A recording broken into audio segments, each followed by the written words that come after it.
Hello students, welcome back once again in this YouTube channel for online classes of chemistry. In this class today we'll discuss about the next concentration term, this normality. In the last class we have studied about the molarity and its molarity equation. तो इस class में हम study करेंगे आज about the normality. ठीक है, आइए देखते हैं इसे. Normality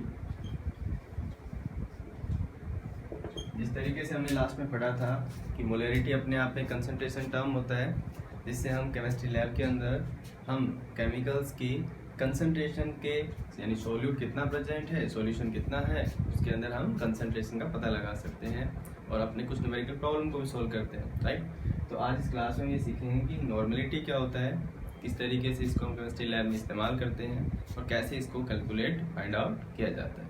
ठीक है, तो सबसे पहले अगर हम बात करें और द डेफिनेशन, तो नॉर्मलिटी की डेफिनेशन होती है the number of gram equivalent that is dissolved in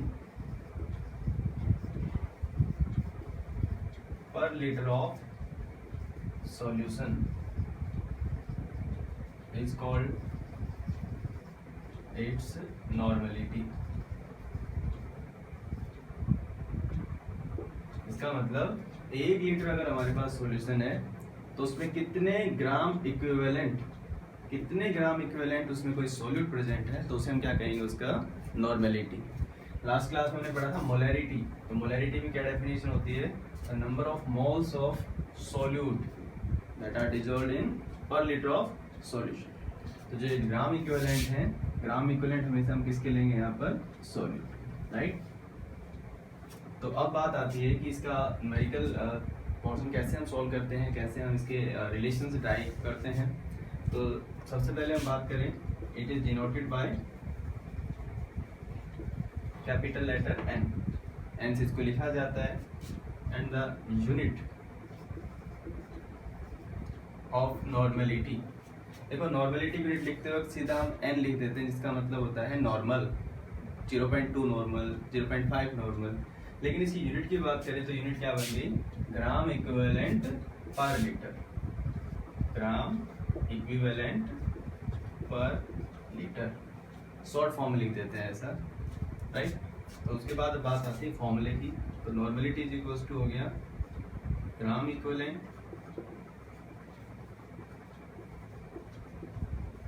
divided by volume of solution. Definition में लिखा है कि वॉल्यूम ऑफ सॉल्यूशन किस में होना चाहिए, लीटर में.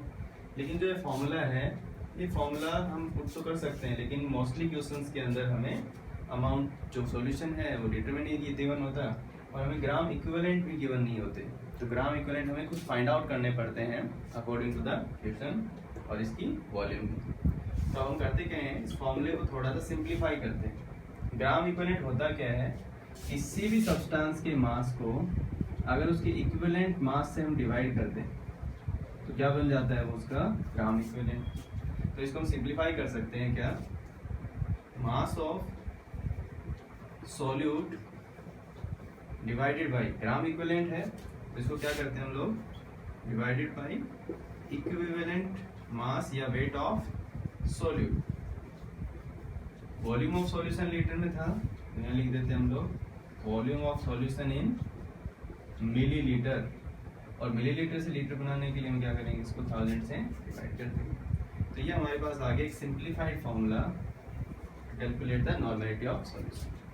लेकिन बहुत सारी बार क्या होता है कि हमें मास और इक्विवेलेंट मास, चलिए जब हम न्यूमेरिकल प्रॉब्लम सॉल्व करते हैं तो डायरेक्टली हमें मास ऑफ सॉल्यूट गिवन नहीं होता. बहुत सारी बार हमें कुछ और कंसंट्रेशन टर्म्स गिवन होते हैं तो उनका यूज करके हम कैसे इस नॉर्मलिटी को फाइंड आउट करें. जैसे अगर मैं इस फॉर्मूले को थोड़ा सा रीअरेंज करूँ इन वैल्यूज को, तो मास of solute divided by volume of solution in litre, इसको मैं क्या लिख सकता हूँ, strength of solution. Strength of solution को अगर हम इक्विवेलेंट मास से डिवाइड कर देते हैं तो क्या बन जाता है, ये नॉर्मलिटी आ गया. इसका मतलब ये भी हमारे पास एक फॉर्मूला आ गया नॉर्मलिटी कैलकुलेट करने का.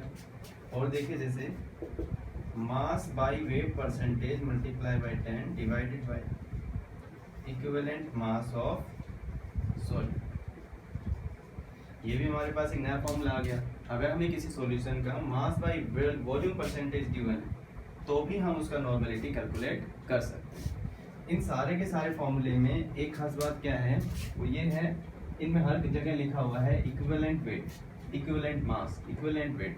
यानी इक्विवेलेंट मास या इक्विवेलेंट वेट ये होता क्या है।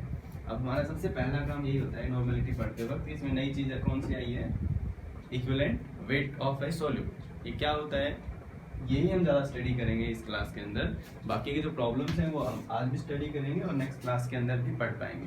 लेकिन आज हम ज़्यादा क्या स्टडी करना चाहेंगे, concept of equivalent weight.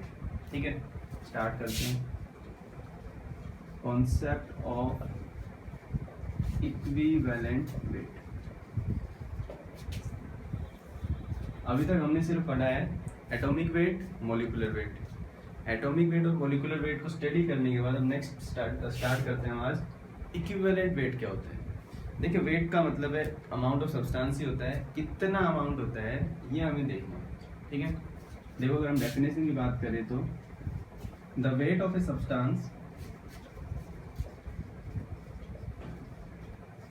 That can combine और displace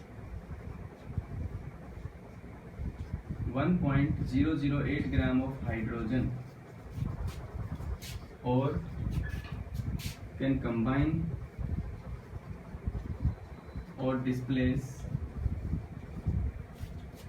8 gram of oxygen or can combine or displace 35.5 gram of chlorine is called its equivalent weight।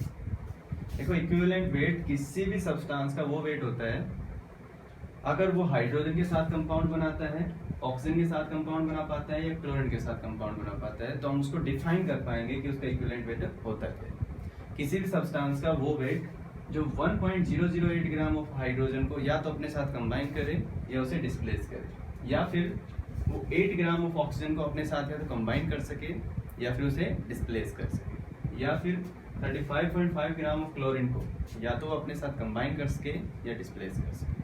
तो हाइड्रोजन, ऑक्सीजन और क्लोरीन की टर्म में ही हम किसी भी एलिमेंट के, किसी भी कंपाउंड के इक्विवेलेंट वेट को डिफाइन कर सकते हैं। ठीक है, तो आज थोड़ा सा एग्जांपल से समझते हैं कि इक्विवेलेंट वेट की मीनिंग क्या है और इसको कैसे हम डिटरमाइन कर सकते हैं। ठीक है, जैसे हमने एक एलिमेंट कंसीडर किया कैल्शियम। कैल्शियम का एटॉमिक मास सबको पता है कितना होता है, 40 ग्राम, यानी 40 एटॉमिक मास यूनिट। तो हमें अब कैल्शियम का क्या निकालना है, इक्विवेलेंट वेट निकालना है। कैसे निकालें, अगर कैल्शियम हाइड्रोजन के साथ कंपाउंड बनाता है तो बनाता है CaH2, कैल्शियम डाइहाइड्रेट। तो ये इसका मतलब क्या होता है कि एक कैल्शियम की वैलेंसी 2 है, हाइड्रोजन की वैलेंसी 1 है, तो दोनों मिलकर क्या बना देंगे, कैल्शियम और हाइड्रोजन के 2 एटम। यहाँ एक कैल्शियम का एटॉमिक वेट कितना है, 40, और एटॉमिक वेट ऑफ हाइड्रोजन कितना है, 2 ग्राम। तो CaH2 में हमें क्या समझ में आ रहा है, समझ में ये आ रहा है कि 40 ग्राम कैल्शियम कितने ग्राम हाइड्रोजन के साथ जुड़ता है, 2 ग्राम के साथ। तो मैं लिख सकता हूँ 2 ग्राम of hydrogen combines with but 40 gram of calcium. 1.008 gram of hydrogen will combine with 40 by 12 multiply by, तो कितना आ गया, 20 ग्राम। इसका मतलब ये कि अगर 2 ग्राम हाइड्रोजन है तो 40 ग्राम कैल्शियम के साथ जुड़ता है। इसी तरीके से 1.008 ग्राम ऑफ हाइड्रोजन कितने के साथ जुड़ेगा, 20 ग्राम के साथ। तो 20 ग्राम is that amount of calcium that can combine 1.008 gram of hydrogen. So we can say this is what, this is the equivalent weight of calcium, equivalent weight of calcium। ठीक है, इसको वेरीफाई करते हैं। अभी कैल्शियम हाइड्राइड तो हमने ले लिया, कैल्शियम का कंपाउंड लेते हैं ऑक्सीजन के साथ। एक कैल्शियम और ऑक्सीजन मिलकर बनाते हैं CaO। कैल्शियम का एटॉमिक वेट वही कितना, 40 ग्राम, ऑक्सीजन का एटॉमिक वेट कितना होता है 16 ग्राम। तो यहाँ से हमें समझ में आ रहा है कि 16 gram of hydrogen can combine with 40 gram of calcium, लेकिन according to the definition we can say that 8 gram of oxygen. इसका मतलब कैल्शियम कितना भी अमाउंट का हो 8 ग्राम ऑक्सीजन के साथ जितना जुड़ेगा वो क्या कहलाएगा उसका इक्विवेलेंट वेट। हम यहाँ से कह सकते हैं 40 gram of 16 gram of oxygen combined with 40 gram of calcium, then 1 gram of oxygen will combine with 40 by 16 and 8 gram of oxygen will combine with 40 by 16 multiplied by 8, it is 20। तो यहाँ से हमने फिर वेरीफाई कर लिया equivalent weight of calcium कितना हुआ 20। ठीक है, अब एक कंपाउंड और बच गया, क्लोरीन के साथ कैल्शियम का कंपाउंड बना के देखते हैं, फिर देखते हैं कि उसका कितना इक्विवेलेंट वेट आता है।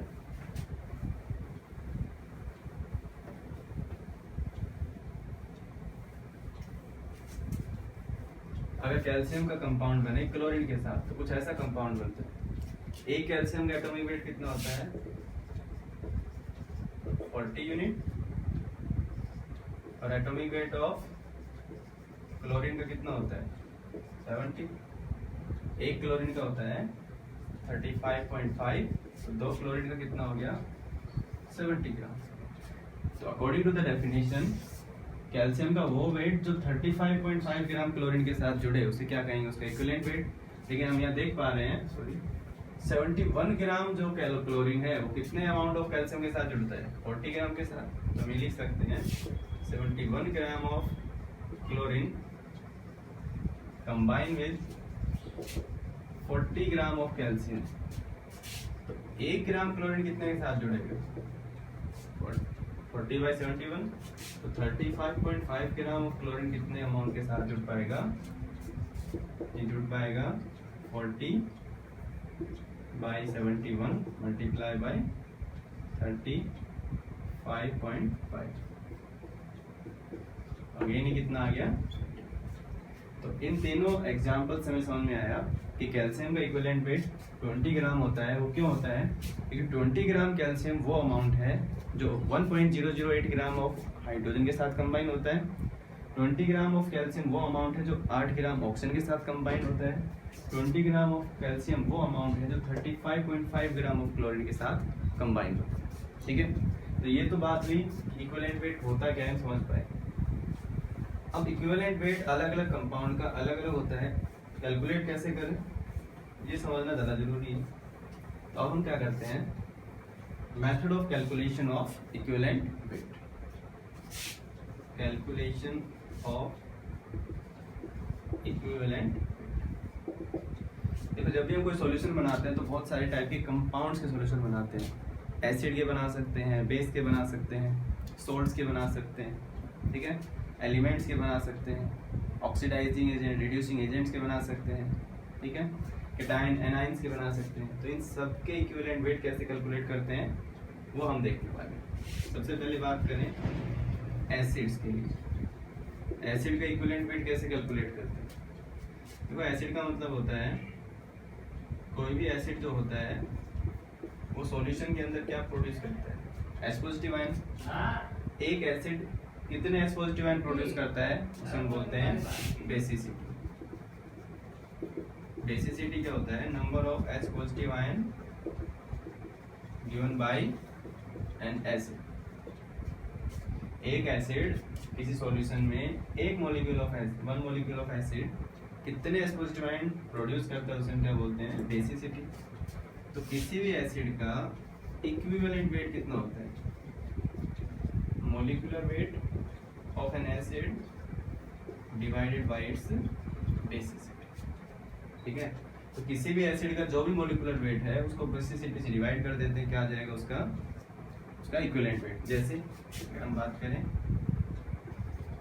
HCl, तो HCl का हमें निकालना है इक्विवेलेंट वेट। कैसे होगा, HCl का मोलिकुलर वेट कितना होगा 1 + 35.5, टोटल कितना आ गया 36.5। और एक जो HCl है वो वाटर में डिजोल्व करने के बाद एक मॉलिक्यूल कितने H पॉजिटिव आयन बनाता है 1, तो इसकी बेसिसिटी हुई 1, तो ये आ गया सिंपली 36.5। तो ऐसा भी हो सकता है कुछ कंपाउंड का मोलिकुलर वेट और उनका इक्विवेलेंट वेट भी बराबर हो सकता है, जैसे HCl का मोलिकुलर वेट भी 36.5 ग्राम ये, और इसका इक्विवेलेंट वेट भी 36.5 ग्राम। ठीक है, और देखते हैं जैसे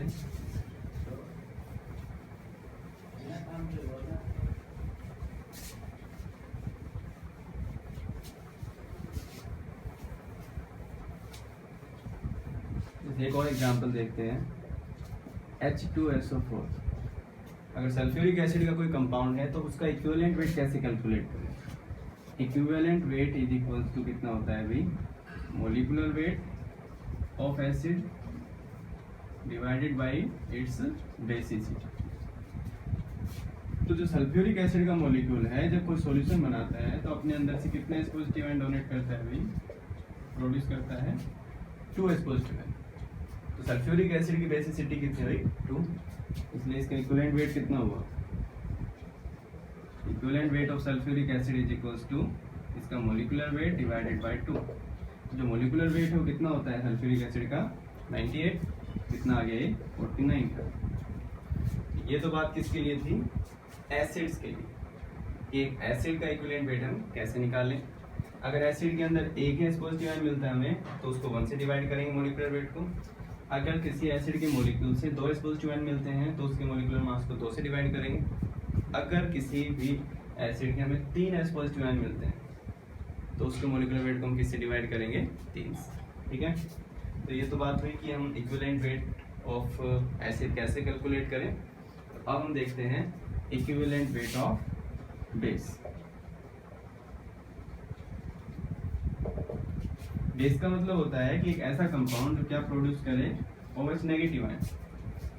OH नेगेटिव आयन कितने प्रोड्यूस करे उसे हम बोलते हैं एसिडिटी।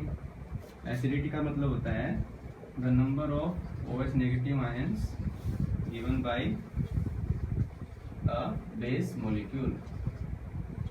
ठीक है, एक बेस का मॉलिक्यूल कितने OH नेगेटिव आयन प्रोड्यूस करता है उसे हम बोलते हैं एसिडिटी। तो इक्विवेलेंट वेट कितना होगा, equivalent weight of base is equals to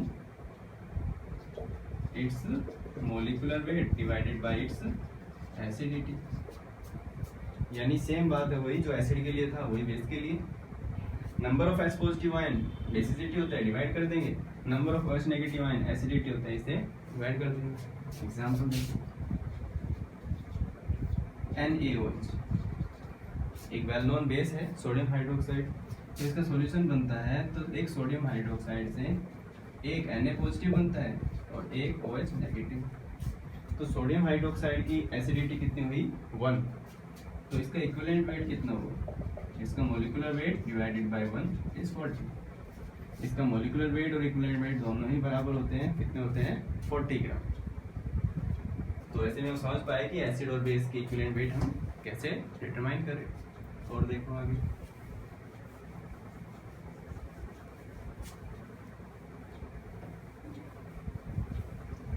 बात करते हैं हम equivalent weight of ions.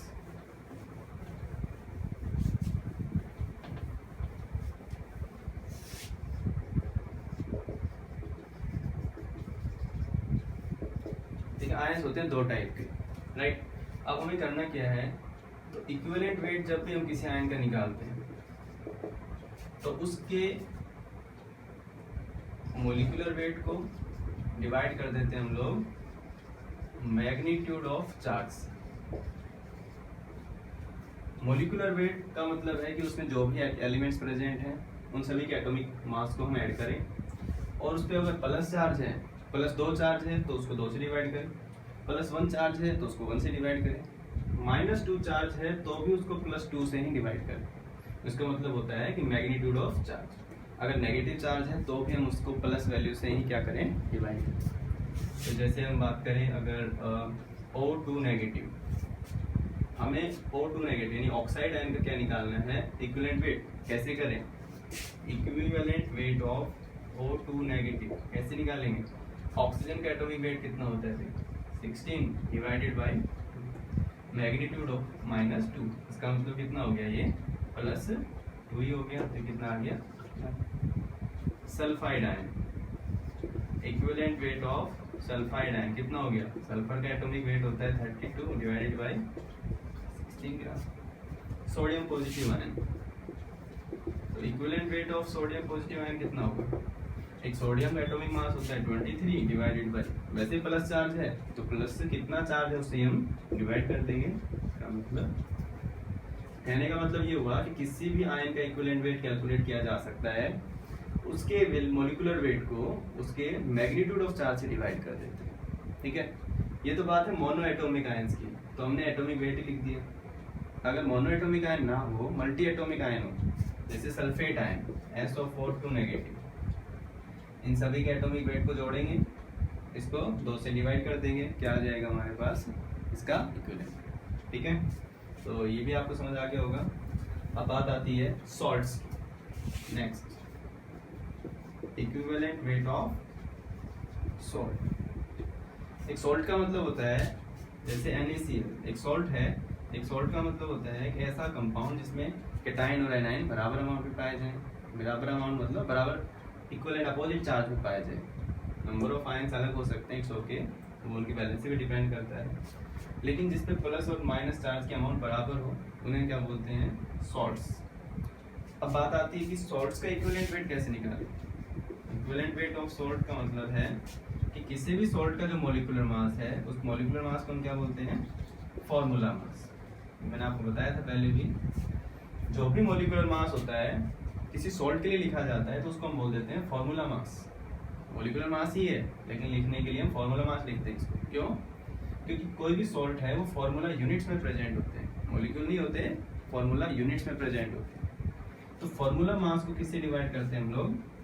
Charge on cation, और चार्ज कैसा होना चाहिए? Total charge. ठीक है, अगर हम बात करें NaCl की, तो इक्विवेलेंट वेट ऑफ NaCl कितना आया? NaCl का फॉर्मूला वेट कितना हो गई? 23 प्लस क्लोरीन का होता है 35.5। सोडियम पे कितना चार्ज होता है? कैटायन पे 1 चार्ज है, तो ये कितना आ गया? 58.5 डिवाइडेड बाय 1, दैट इज 58.5 ग्राम। तो इक्विवेलेंट वेट ऑफ सॉल्ट यानी NaCl रॉक सॉल्ट का कितना आता है भाई? 58.5 ग्राम। ठीक है, ये चौथा भी हो गया हमारा सॉल्ट का इक्विवेलेंट वेट कैसे निकालें। नेक्स्ट आता है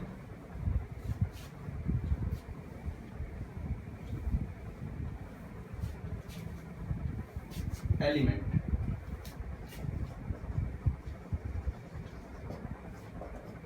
देखो, किसी एलिमेंट का इक्विवेलेंट वेट निकालते वक्त हमें थोड़ा सा सावधानी बरतनी पड़ती है। वो क्या? क्योंकि एलिमेंट के अंदर एक नई टर्म स्टडी करते हैं हम लोग, वैलेंसी। वैलेंसी क्या होता है पहले ये समझते हैं। वैलेंसी का मतलब होता है the combining capacity of an element is called it's valency. अगर बात करी जाए इक्विवेलेंट वेट की, तो इक्विवेलेंट वेट किसी भी एलिमेंट का कितना होता है?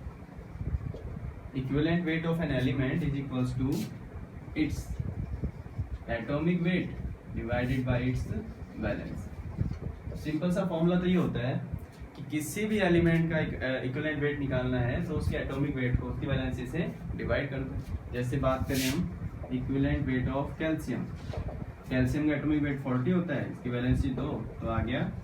सिंपल सी बात है।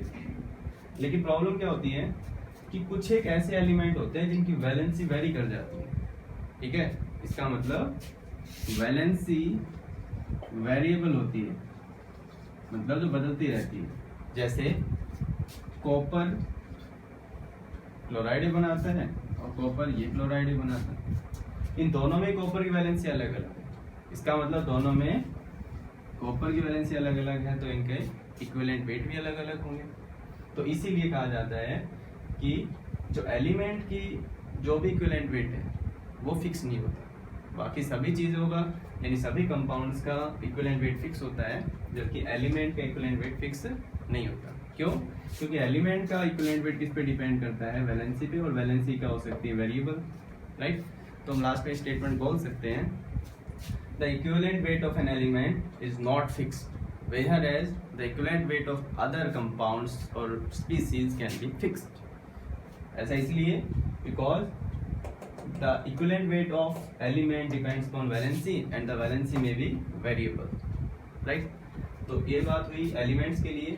अब लास्ट बचता है एक छोटा सा और कॉन्सेप्ट बचता है इसी के अंदर, उसको भी देख लेते हैं।